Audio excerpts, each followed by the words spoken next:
Banjara హిల్స్‌లోని mount Paramount ఏదైతే నిన్న బంజారా హిల్స్‌లో జరిగిన ఘటన ఏందో కీర్తి అనే అమ్మాయి 2016లో పాకిస్తాన్‌కి చెందినటువంటి యువకుడు ఇక్కడ అక్రమంగా సిటీలో ఉంటూ పెళ్లి చేసుకొని మతం మార్పు చేయించి ఆ తర్వాత పాకిస్తాన్ అని తెలిసిన తర్వాత నిన్న మళ్ళీ వేరే అమ్మాయితో ఆయన పట్టుబడి ఆ ఫహద్ అనే వ్యక్తి పట్టుబడిన సంగతి తెలిసింది. అయితే ఈ కీర్తికి సంబంధించి కీర్తి సోదరుడి ఫ్రెండ్ మనతో ఉన్నారు. ఇది పహల్గామ్ అటాక్ తర్వాత ఇది బయటకు వచ్చిందన్న. అప్పటివరకు తెలియలేదు తను పాకిస్తానీ అని. పహల్గామ్ అటాక్ తర్వాత ఎప్పుడైతే పాకిస్తాన్ వాళ్ళందరినీ వెళ్ళిపోవాలని చెప్పారో ఆ టైంలో కొంచెం హడావుడి వాళ్ళ ఫ్యామిలీలో జరగడం ఇంటర్నల్గా, దాంతోపాటు వాళ్ళకు డిపార్ట్మెంట్ నుంచి కాల్ రావడం మీ ఎల్టీవీ మళ్ళీ రెన్యువల్ చేసుకోండి అని. ఆ టైంలో వీళ్ళకి అక్కకు తెలిసింది అని పాకిస్తాన్ అని. అప్పటివరకు తెలియదు. కీర్తి ఇప్పుడు ఎప్పుడు పెళ్లి చేసుకుంటుంది? ఎప్పుడు పెళ్లి చేసుకుంటుంది? 2016లో ఆ టైంలో చేసుకుంటున్నా. అంతకుముందు పెళ్ళి డైవర్స్ అంతా నిజమేనా? అవును, నిజమేనా. ఇప్పుడు అది ఫహద్ ఇక్కడే అంటే ఎంతకాలం నుంచి ఇక్కడ ఉంటున్నారు? 1998లో ఎప్పుడు వచ్చినారంట వాళ్ళు ఇక్కడికి. ఫహద్ ఇక్కడికి వచ్చాడు వాళ్ళ పేరెంట్స్తో పాటు, అంటే వాళ్ళ మదర్, ఫహద్, వాళ్ళ బ్రదర్, వాళ్ళ సిస్టర్ వాళ్ళంతా లంగరోజులోనే ఉంటున్నారు. వాళ్ళంతా లంగరోజు. 2016లో ఏమైనా పెళ్లి చేసుకున్నారు? అవును. అంటే ఇష్టపూర్వకంగానే ఆమె లవ్ మ్యారేజ్ చేసుకోవడం, మరి ఇప్పుడు కీర్తి వాళ్ళ ఇంట్లో కానీ వాళ్ళు ఒప్పుకోకపోవడం అదంతా ఏం జరగలేదు? లేదు, ఆ టైంలో ఎట్లయిందంటే తను ఎప్పుడైతే డైవర్స్ అయిందో అయిన తర్వాత తను ఇమోషనల్లీ చాలా వీక్ ఉండే. ఆ టైంలో తను ఏం చేసినట్టే చాలా సపోర్ట్ చేసినాడు, ఇమోషనల్గా యాక్ట్ చేసినాడు, సపోర్ట్ చేసినట్టు. సో తను పాపం ఇమోషనల్గా ఒకటే కంపెనీలో జాబ్, ఐటీ కంపెనీ చేస్తుండే ఒకప్పుడు, అక్కడే పరిచయం. సో ఇమోషనల్లీ ఆయన ఈమెకు లేదు నేను నీకు సపోర్ట్ చేస్తా ఇది అని చెప్పేసి ఆమెకు ట్రాప్ చేసి ఆమెని పెళ్ళి అంటే ముస్లింలో కన్వర్ట్ చేసినాడు. పెళ్లి చేసుకొని ముస్లింలో కన్వర్ట్ చేసుకున్నాడు. ఆ తర్వాత ఒక బాబు కూడా ఉన్నారు, ఇద్దరు కలిపి 7 years బాబు కూడా ఉన్నాడు. సో పెళ్ళైన తర్వాత నుంచి ఇంకా రెగ్యులర్గా ఫిజికల్ అబ్యూస్, తిట్టడం, మెంటల్ టార్చర్ అన్నీ A to Z ఆయన కూడా భరించుకుంటూ వచ్చింది. కానీ ఎప్పుడైతే పాకిస్తానీ నేషనల్ అని తెలిసిందో వీడు, అప్పుడు తను రియలైజ్ అయింది, అరే నేను నా దేశానికి ద్రోహం చేస్తున్నానా, నేను పుట్టిన దేశాన్ని, నేను పెరిగిన దేశం ఇది, వాడు ఎక్కడి నుంచో వచ్చేసి వాడు నన్ను మోసం చేసి ఇక్కడ పెళ్లి చేసుకొని ఇదంతా చేసిండా అని తను అప్పుడు రియలైజ్ అయినా. అప్పుడు తను బయటికి వచ్చింది. అప్పటిదాకా ఆమెకు వాడు ఎంత కొట్టినా తిట్టినా ఆమె తీసుకునే శక్తి ఉండే, తీసుకుంది కూడా. తను ఎంత వచ్చినా కూడా ఆమెకు ఎంత అయితే ఆమె లెవెల్ ఉంది దానికంటే ఎక్కువనే ఆమె బయర్ చేసింది వాన్ దగ్గర నుంచి ఉన్న టార్చర్ని.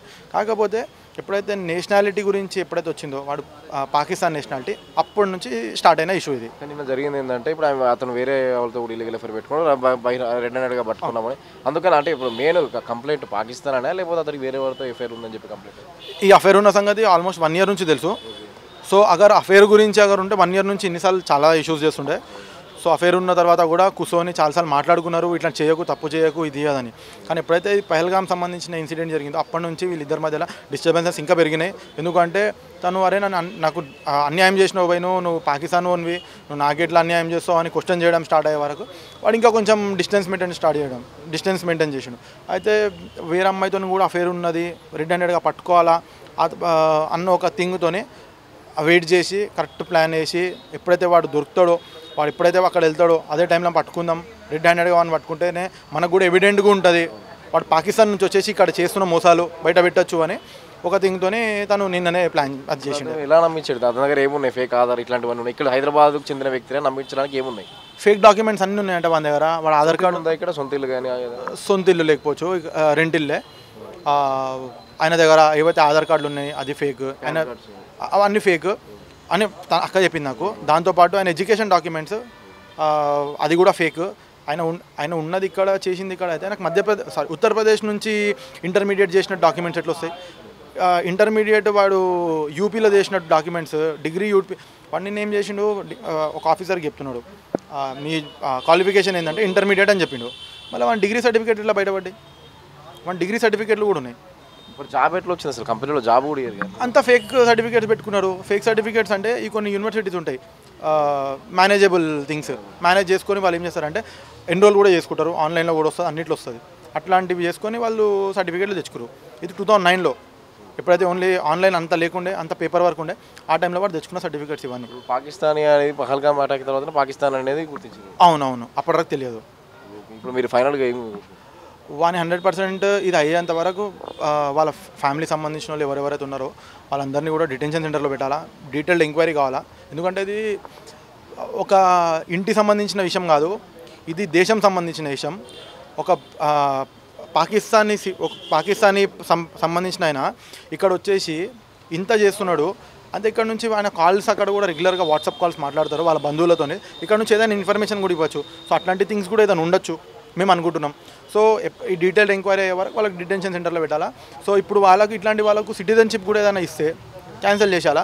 వీళ్ళకి సంబంధించిన ఎవరెవరైతే ఎల్టీవీ మీద ఉన్నారో వాళ్ళ ఎల్టీవీలు కూడా క్యాన్సిల్ చేసి రిటర్న్ వాళ్ళని వాళ్ళ కంట్రీకి పంపాను. వీసా మీద ఉన్నాడా అయిపోయింది టర్మ్ అది? లాంగ్ టర్మ్ వీసా వాళ్ళ బ్రదర్ దేవరదో అయిపోయిందంట, ఆయనకు వీసా కూడా లేదంట. ఇప్పుడు ఫహద్కి అసలు లాంగ్ టర్మ్ వీసా కూడా లేదు. ఫహద్కి ఇప్పుడు సిటిజన్షిప్ వచ్చింది, అది కూడా ఫేక్ డాక్యుమెంట్స్ మీద వచ్చింది. వాళ్ళ బ్రదర్కి సిటిజన్షిప్ లేదు, వాళ్ళ మదర్కి ఏదో లాంగ్ టర్మ్ వీసా ఏదో ఉంది, అది కూడా ఎక్స్పైరీ వరకు ఉంది, అంటే నియర్లీ ఎక్స్పైరీ కూడా అయిపోయింది. సో అట్లా ఏదో ఉందంట. లంగరోజు, టోలీ చౌకి, పారమౌంట్ కానీ ఇక్కడ చాలా దేశాల నుంచి అక్రమంగా వీసాలు మెడికల్ వీసా వచ్చి అయిపోయినా కానీ ఉంటున్నవారు ఇన్నేళ్ళలో అంటే 1995 నుంచి పోలీసుల కార్డన్ సర్చ్లు ఎక్కడ దొరకకుండా ఎట్లా ఉంటుంది? సో దీని మీద యాక్చువల్గా డీటెయిల్గా ఎంక్వైరీ చేయాలా, ఎందుకంటే ఇది కూడా మనకు సెక్యూరిటీ ల్యాబ్స్కి సంబంధించిన ఇష్యూస్ కూడా. ఇప్పుడు టెర్రరిస్ట్ అనేటోడు 4 చేతులతో రాడు, అందరిలాగానే మనలాగానే 2 చేతులతోనే ఉంటాడు. వన్ మెంటాలిటీ టెర్రరిజం మెంటాలిటీ ఉంటుంది. సో వాడు ఎవరైతే వస్తాడో ఇప్పుడు వీడున్నాడు జనరల్ పర్సన్ లాగా రోజు ఇప్పుడు పహల్గామ్లో జరిగిన అటాక్లో ఇప్పుడు ఎవరైతే టెర్రరిస్టులు వచ్చారో వాళ్ళని ఎవరు ఐడెంటిఫై చేయలేరు అంత ఈజీగా. వాడు టెర్రరిస్ట్ అని ఎట్లా ఐడెంటిఫై చేస్తాం? ఎప్పుడైతే వాడు గన్ తీసి వాడు కాల్చే వరకు టెర్రరిస్ట్ అని తెలియదు. సో ఇప్పుడు వీళ్ళు కూడా ఎవరెవరైతే ఉన్నారో బయట దేశం నుంచి వచ్చినారో వీళ్ళ మీద కూడా ఒక కన్నేసి పెట్టాలా, డీటెయిల్ ఎంక్వైరీ జరగాల. వీళ్ళ వీసా కాగానే వీళ్ళని రిటర్న్ అప్పటికప్పుడు డిపార్ట్మెంట్ ఒకటి సపరేట్ ఒక వింగ్ తయారు చేసి వీళ్ళని పంపించేలాగా ప్రయత్నం చేస్తే మన ఇంటర్నల్ సెక్యూరిటీ సంబంధించిన ఇష్యూకి చాలా పాజిటివ్ ఉంటుంది. ఇది ఫహద్కి సంబంధించిన ఫ్రెండ్స్ కానీ కుటుంబ సభ్యులు కానీ ఎవరైనా, కీర్తికి తెలిసిన వాళ్ళు ఎవరైనా ఉన్నారా? మరి వాళ్ళకి సంబంధించిన సమాచారం ఉందా? వాళ్ళ ఫ్యామిలీ వాళ్ళందరూ పరిచయం, ఎందుకంటే పెళ్లి చేసుకున్నది 10 years ట్రావెల్ చేసినారు అంటే వాళ్ళ ఫ్యామిలీ ఫ్రెండ్స్ అందరూ కూడా పరిచయమే ఉంటారు. వాళ్ళందరికీ తెలుసు అంటే పాకిస్తానీ అని వాళ్ళందరికీ కూడా తెలిసి ఉంటుంది కదా. అది మనకు తెలియదు, అంటే తనకైతే రీసెంట్లీ తెలిసింది. వాళ్ళ ఫ్యామిలీకి కూడా 100% తెలిసి ఉండొచ్చు పాకిస్తానీ అని, కాకపోతే వాళ్ళ ఫ్రెండ్స్కి తెలియదో తెలియదు మనకు కూడా. సో అక్కడ నుంచి బంజారీల్స్ పోలీసు ఎక్కడ పెట్టారు అతన్ని? వాళ్ళ ఇంటి దగ్గర పెట్టారా? వాకింగ్ చేస్తుంటే మళ్ళీ మేము కంప్లైంట్ ఇచ్చిన తర్వాత వీడెందుకు బయట ఉన్నాడు, అక్కడ ఉండాలి కదా, లోపల ఉండాలి కదా అని మేము అడిగితే లోపల లేడు, బయట తిరుగుతుంటే మళ్ళీ మా వెనకొచ్చిన ఏదైతే ఎవరైతే మన పెట్రోలింగ్ వ్యాన్ తీసుకెళ్ళామో మేము ఈ పిల్లల్ని తీసుకురావడానికి సెక్యూరిటీ కోసం, వాళ్ళకి మళ్ళీ మేమే పట్టుకొని ఇదిగో ఈ ఫోటోలు ఉన్నది నువ్వేనంటే నేనే అన్నాడు. చూసిన తర్వాత ఆ ఫోటో చూపించి నువ్వేనంటే అవునంటే మేము కంప్లైంట్ ఎవరు ఇవ్వలేదు కదా అని అడుగుతున్నాడు మమ్మల్ని తిరిగి. తర్వాత మేమే పెట్రోలింగ్ వ్యాన్తో సహాయంతో తీసుకొని వచ్చి ఇక్కడ అప్పచెప్పాం మేము. సో అప్పటి నుంచి ఇక్కడ కస్టడీలో మేము చూసి వెళ్ళి మాకు ఇక్కడే ఉండాలి, మేము వస్తాము రేపు పొద్దామంటే 12-1 గంట తర్వాత ఫ్రీ అవుతాం, ఇవాళ ఇండిపెండెన్స్ డే కాబట్టి అన్నారు. ఇప్పుడు వచ్చాం మేము, ఇప్పుడు మేమే తీసుకొచ్చి అప్పచెప్పామని చెప్తున్నాం కదండి. మేమే తీసుకొచ్చాం, వాళ్ళకి మేము అప్పచెప్పినాం. మా దగ్గర వీడియోస్ ఉన్నాయి, ఇవ్వమంటారా? మేము అప్పచెప్పింది లేదు, నేను తీసుకొచ్చిన క్లియర్. ఎందుకంటే నన్ను వేరే పోలీస్ స్టేషన్ వదిలేసారు క్లియర్గా. ఎలా వదిలేశారు? ఎవరు పట్టుకున్నారు? మేము కదా పట్టుకున్నా. అప్పుడే నాకు ఇప్పుడు అక్కడ నేను సిపి గారి దగ్గరికి వెళ్తా, కన్ఫర్మ్గా చేస్తా. నేను హోమ్ మినిస్టర్కి నేను ట్వీట్ చేస్తా, ఇది నేను వదలను.